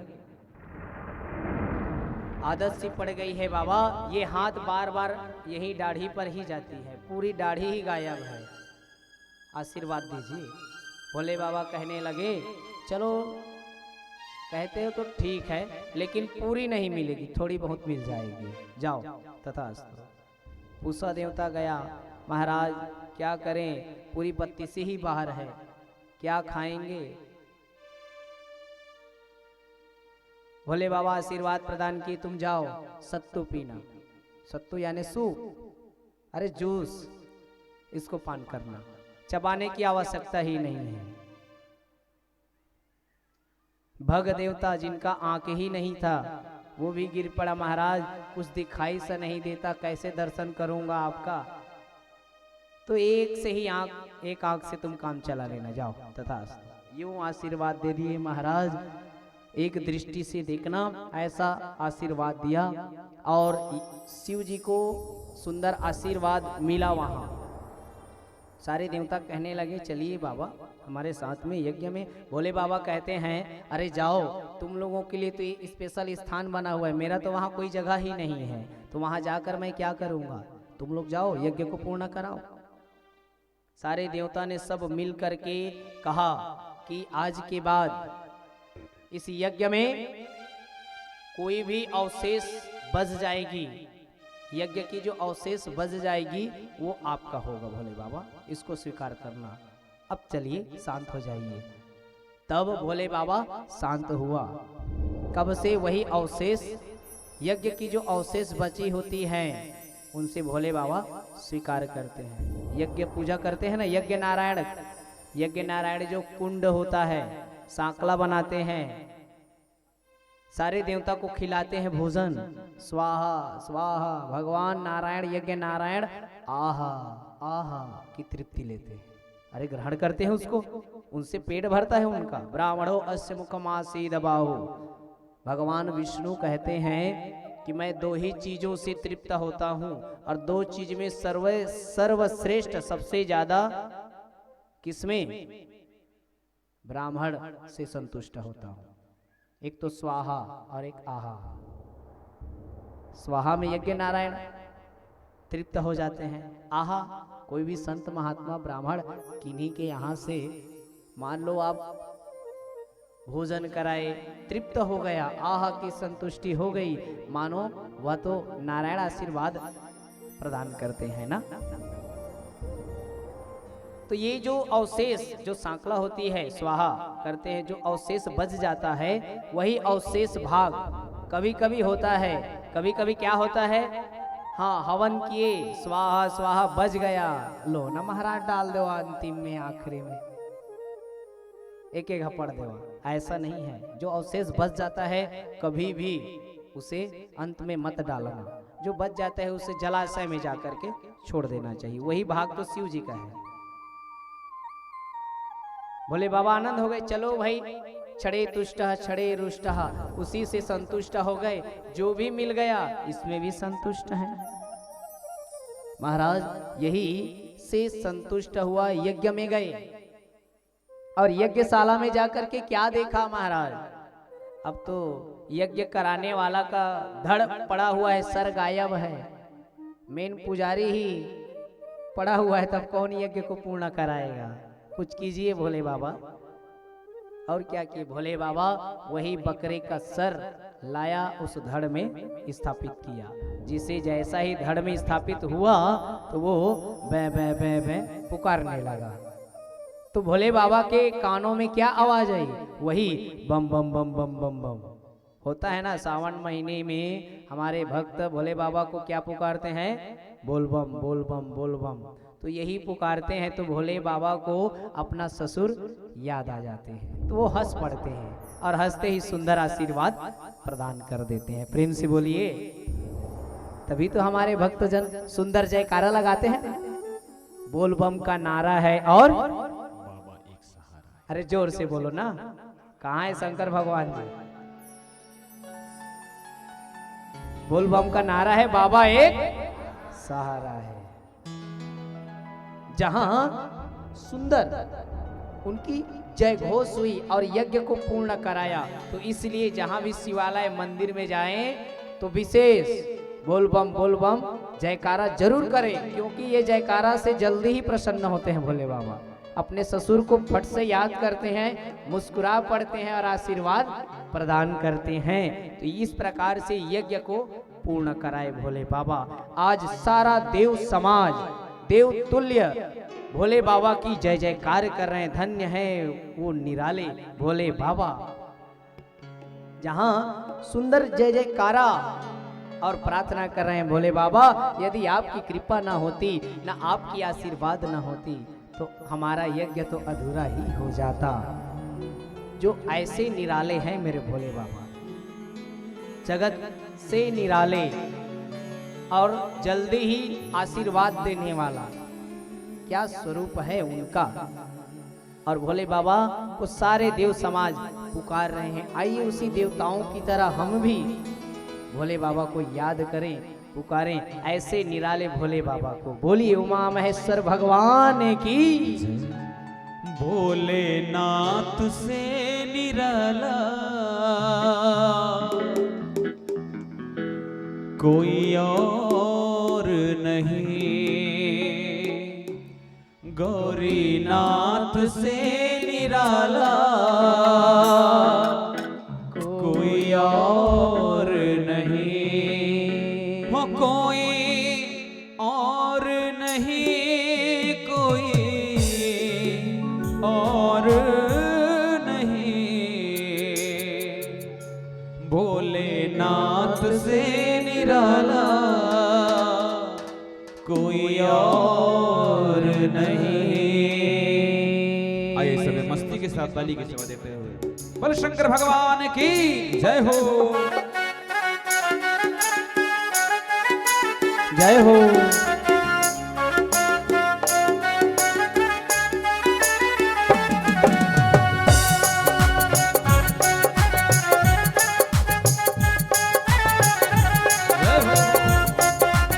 हरि बोल।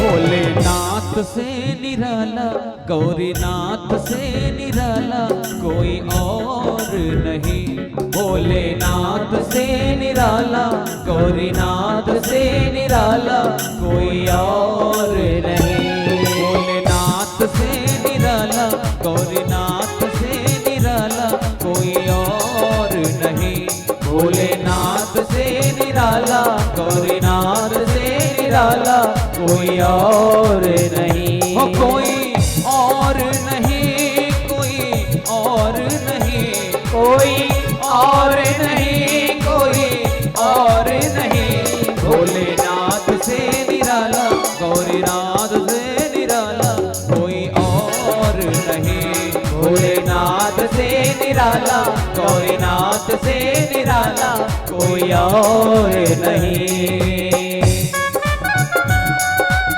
शंकर भगवान की जय हो।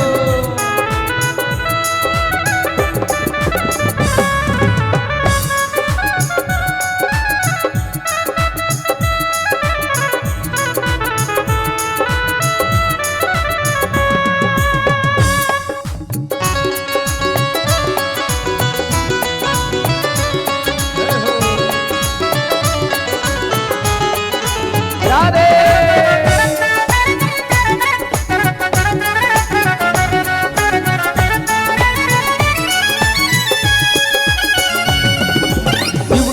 डमरू डम डम बोले, शिव का डमरू डम डम बोले, अगम निगम के भेद खोले। शिव का डमरू डम डम बोले, अगम निगम के भेद खोले। ऐसा डमरू बजाने वाला और नहीं, ऐसा डमरू बजाने वाला और नहीं। भोलेनाथ से निराला, गौरीनाथ से निराला कोई और नहीं। भोलेनाथ से निराला, गौरीनाथ से निराला कोई और नहीं।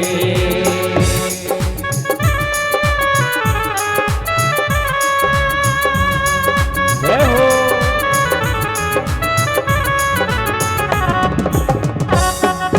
जय भोले।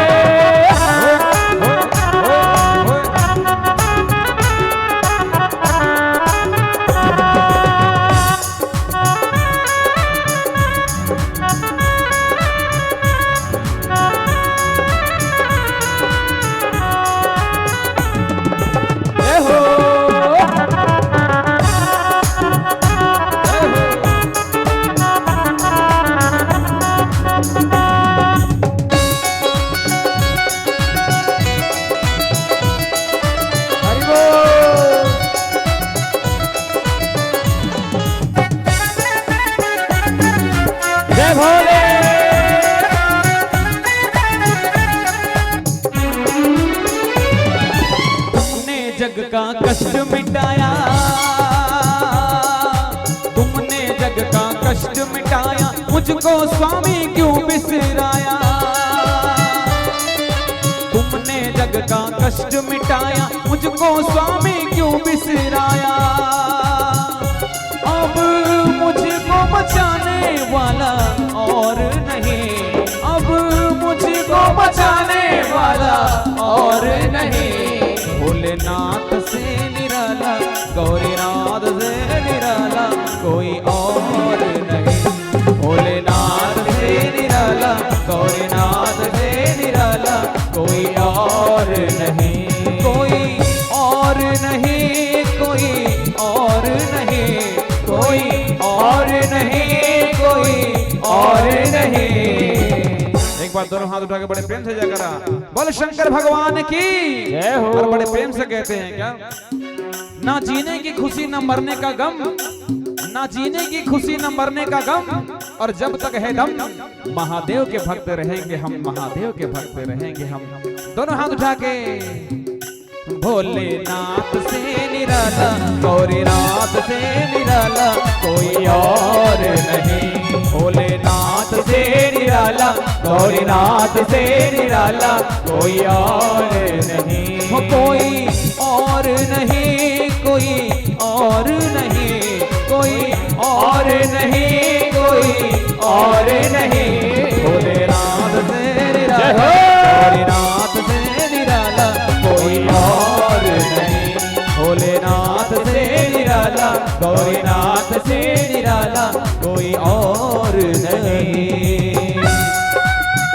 बोल शंकर भगवान की जय हो।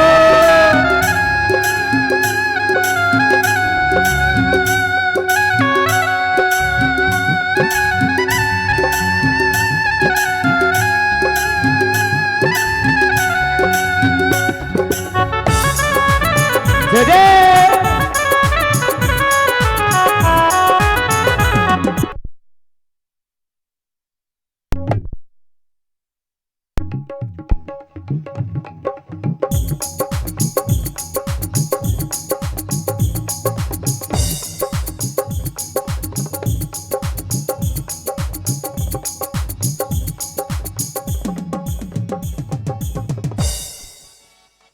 एक बार दोनों हाथ उठा के बड़े प्रेम से बोलो शंकर भगवान की जय हो। और सभी ताली की सेवा देते हुए बोलो सच्चे दरबार की जय हो।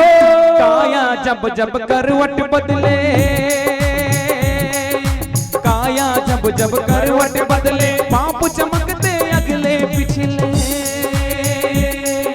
काया जब जब करवट बदले, पाप चमकते अगले पिछले। ऐसा भक्तों का रखवाला कोई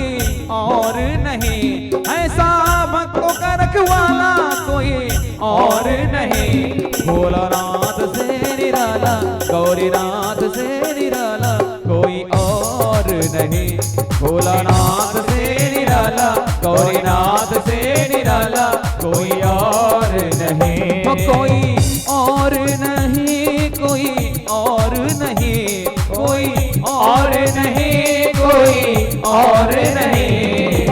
बल शंकर भगवान की जय हो। एक बार सभी दोनों हाथ उठा के भजन की अंतिम लाइन में, भोलानाथ से निराला, शंभुनाथ से निराला कोई और नहीं, भोलानाथ से निराला, गौरीनाथ से निराला कोई और नहीं, कोई और नहीं, कोई और नहीं, कोई और नहीं, कोई और नहीं, भोलेनाथ से निराला, गौरीनाथ से निराला कोई और नहीं, भोलेनाथ से निराला, गौरीनाथ से निराला कोई और नहीं, भोलेनाथ से निराला, गौरीनाथ से निराला कोई और नहीं, भोलेनाथ से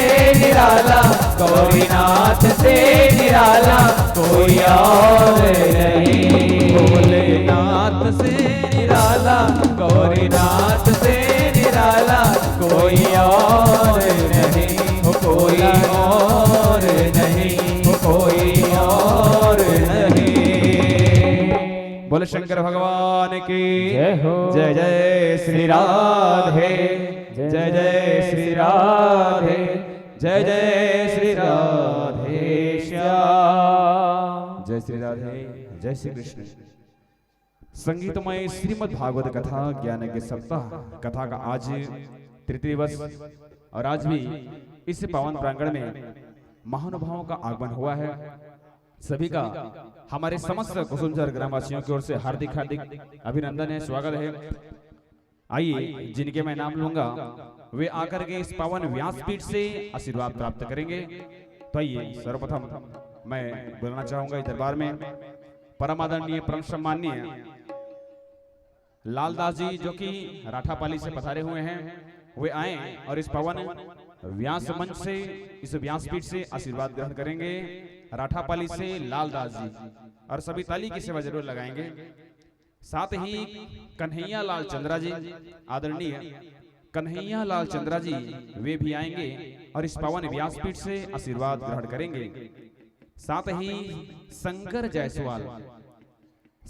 जायसवाल वे भी आकर के इस पावन व्यासपीठ से आशीर्वाद प्राप्त करेंगे। साथ ही आदरणीय राजू चंद्रा जी वे भी आए और इस पावन व्यासपीठ से आशीर्वाद प्राप्त करेंगे। साथ ही बोलना चाहूंगा डॉक्टर लक्ष्मी पटेल जी, वे भी आकर के इस पावन व्यासपीठ से आशीर्वाद प्राप्त करेंगे। साथ ही परम सम्माननीय भान सिंह सिद्धार्थ जी